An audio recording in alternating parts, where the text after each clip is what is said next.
जागो शेरो वाली, जागो मेरा वाली, सवेरा हो गया है, सवेरा हो गया है, सवेरा हो गया है, सवेरा हो गया। बोली भगवती माँ की जय, सच्चे दरबार की।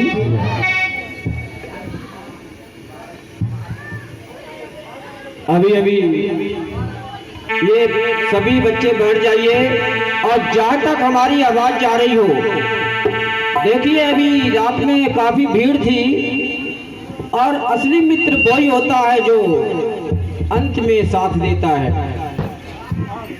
अब ये आपको जब माँ की जरूरत है तो आप जो है यहाँ से चले जाते हैं, यहीं पर आप जो है धोखा उठा जाते हैं। तो जहाँ तक हमारी आवाज जा रही हो, हमारी आवाज सुन रही हो, तो हमारी विनम्र प्रार्थना है उन बहनों से, माताओं से, नौजवान साथियों से, नन्हे मुन्ने बच्चों से कि कथा पांडाल में आकर के, क्योंकि तारा रानी की कथा बहुत ही आवश्यक है, इसके बिना पूर्ण नहीं होती है। तो एक बार सभी सच्चे दरबार की सभी हाथ उठा करके और बहुत शांति पूर्वक ये कथा सुनेंगे। और कहते हैं जब तक जागरण जो है पूर्ण नहीं होता है तब तक माँ तारा की कथा नहीं होती है।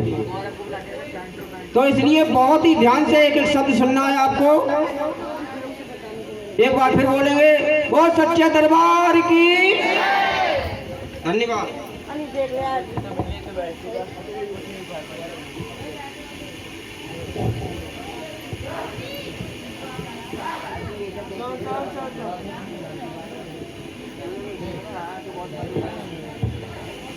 हेलो हेलो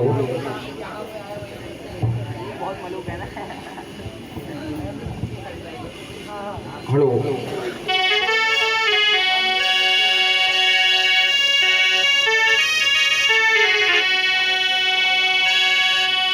अब शुरू हो रही है कथा तारा रानी।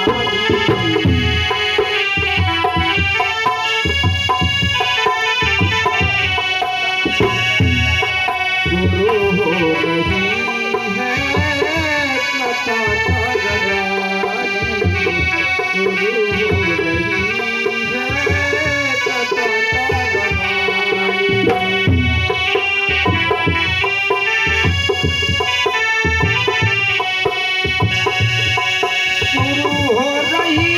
है कथा तारा रानी।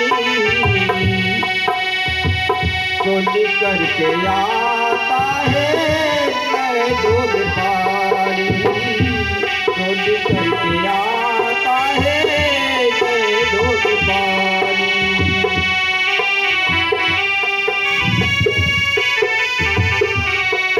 तू माहे तेरा गाली तो जाए दुनिया सारी, तू माहे तेरा गाली तो जाने दुनिया सारी। तेरी शक्ति को माँ हमने सबने पहचानी, छोड़ करके आता है यारों बीमारी, छोड़ करके आता है यारों बीमारी।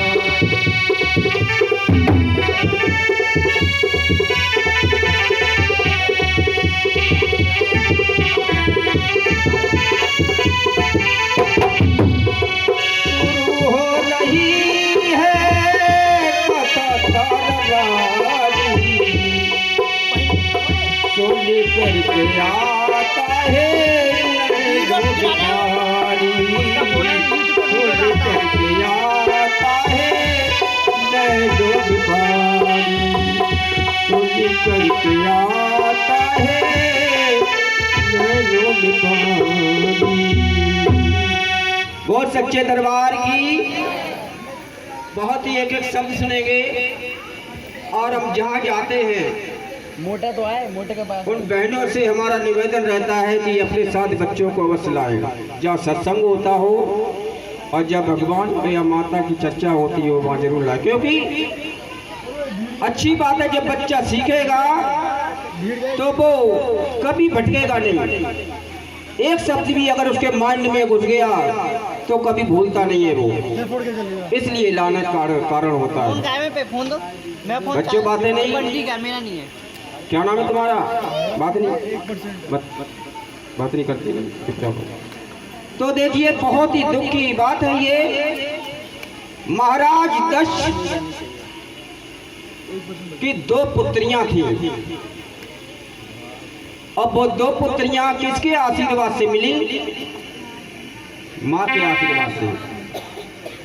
बहुत ही माँ के चरणों में लीन दिया करते थे, रात दिन सेवा किया करते थे। माता कोई ऐसी संतान दे जब तक गंगा में पानी की धारा बहती रही और हमारा नाम चलता रहे। बच्चे ही नाम चलाते हैं और बच्चे ही डुबाते हैं। बच्चों से मैं कहना चाहता हूँ अपने माता पिता के आंखों में आंसू मत आने देना, नहीं तो तुम्हें सफलता कभी जीवन में नहीं मिलेगी। देखिए अब भी बात नहीं मानते हैं हमारी। तो माता के बहुत परम भक्त थे। एक दिन की बात है, शयन कक्ष में सो रही थी महाराज दक्ष और उनकी रानी। तो स्वप्न में, गहरी नींद में सो रही थी, स्वप्न में माता ने दर्शन दिए और कहा, माँ, कहा बेटी मैं आ गई हूं और तू जिस चिंता में है वो चिंता दूर हो जाएगी। तो वो कहने लगी, माँ स्वप्न में ये बात हो रही है, जब महलों से बाहर निकलती हूँ ये नारी बड़ी चिढ़ाती है, कोई मेरे पिया को नेवल बताती है, कोई मुझको बांझ बताती है। नाना प्रकार की जब गलियों में निकलती हूँ तो तमाम प्रकार की औरतें बातें करती हैं, अब सहन नहीं होता है, क्या करूँ? तो माँ बोली, बेटी तू घबरा मत,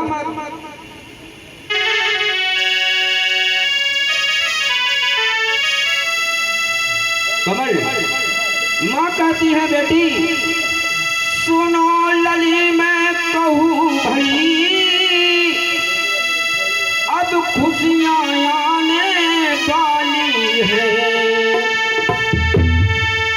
और तेरी कोख से ओ बेटी 2 बिटियाँ आने वाली है।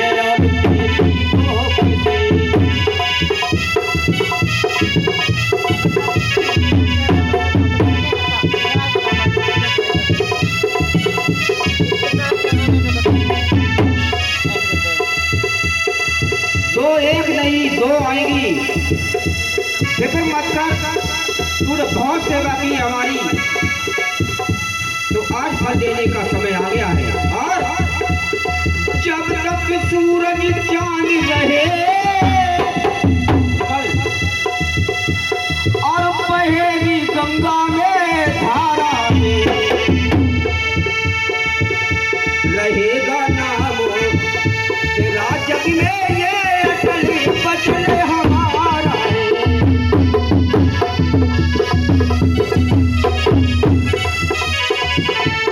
रहेगा नाम तेरा बेटी, ये अटल बचन हमारा।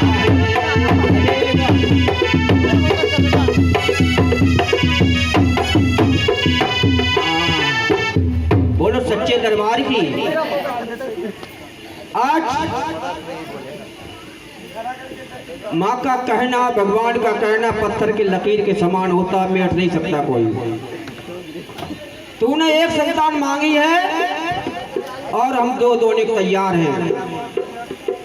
अब तेरी कोख से 2 बिटियां आने वाली हैं और जब तक सूरज चांद रहेगा बहेगी गंगा में धारा है और रहेगा नाम तेरा जग में, ये अटल बचन। इतनी बात कही माने और वहां से अदृश्य हो जाती है।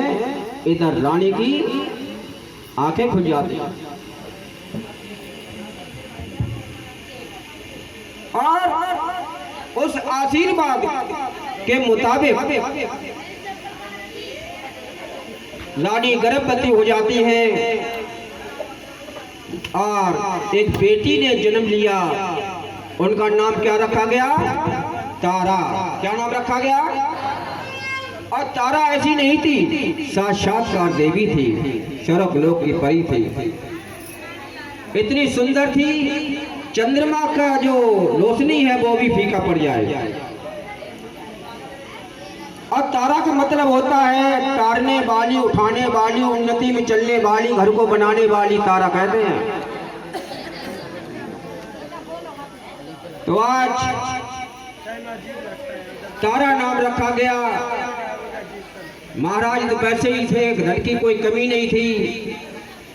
बड़े हर्षोल्लास से, खुशी से बधाइयां हो रही हैं और आने जाने का तांता लगा हुआ है। समय गुजरता गया। 2 वर्ष बाद वही माता के आशीर्वाद से एक बच्ची ने और जन्म लिया। एक बेटी ने और जन्म लिया। ज्योतिषियों को बुलाकर उसका नाम क्या रखा गया? रुकमन। क्या रखा गया? रुकमन। 2 बेटी हो जाती हैं। अब तो आंगन में ऐसे 2 फूल खिल गए, एक दूसरे को बिना देखे रहा नहीं जाता है। और वो भी जो बेटियां हैं अपनी माँ बाप के कदमों पर चलने वाली हैं, वो भी कम नहीं, माता की भक्त वो भी हैं। एक दिन की बात है, एकादशी के व्रत में वो लीन थी। तारा बहन ने कहा छोटी बहन से, रुकमन जाओ बाजार जाओ, मैं कुछ घर में काम करती हूँ और तुम बाजार जाके कुछ फल ले आओ। क्या ले आओ? बोलते जाओ, फल। और बेटी को जो भेजा वो भी व्रत रखे हुए थी, उसे भूख लगी हुई थी बहुत। बच्चे तो नादान होते हैं। और बाजार में जो उसे धीरज टूट गया और उसने दुकान पर क्या देखे, जो मछली पकौड़े नहीं होते बेसन के, देखे ना, वो मन ललचाने लगा। मन बड़ा चंचल होता है, ऐसे कितना समझाओ नहीं मानता है।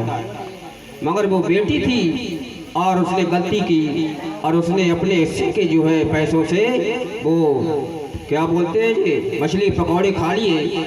और जो पैसे बचे थे उसके फल खरीद के और खुशी के मारे भागती हुई आई और बैंक से कहा लो अपने फल। तारा ने कहा तुम्हारे कहाँ है रुकमन? बोले मैं तो बाजार में खाया ही। क्या खाया? मगर सच बोला उसने, झूठ नहीं बोला। उसने कहा मैं मछली के पकौड़े खा करके आई हूँ। इतने में बहुत ही गुस्सा हुई वो तारा और उसने कहा अरे नादान लड़की, तूने मिट्टी में तपस्या को मिला दिया। कितना समझाया था, तूने नहीं माना और तूने अनर्थ कर दिया।